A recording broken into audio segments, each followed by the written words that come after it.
Want to delete sent photos on Messenger? It's simple. Welcome back, everyone.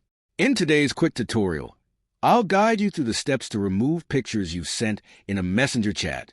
Stick around until the end, and don't forget to like and subscribe for more helpful tips. Deleting sent photos means they'll vanish from your chat history.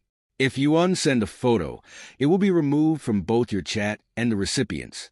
To get started, open the Messenger app on your mobile device. Find the chat conversation that contains the photo you want to delete. Scroll through the chat until you spot the photo. Once you find it, long press on the photo until a menu appears. From there, tap the delete icon. If you don't see that option, select More to access additional choices. A pop-up menu will show two options, Unsend and Remove for you.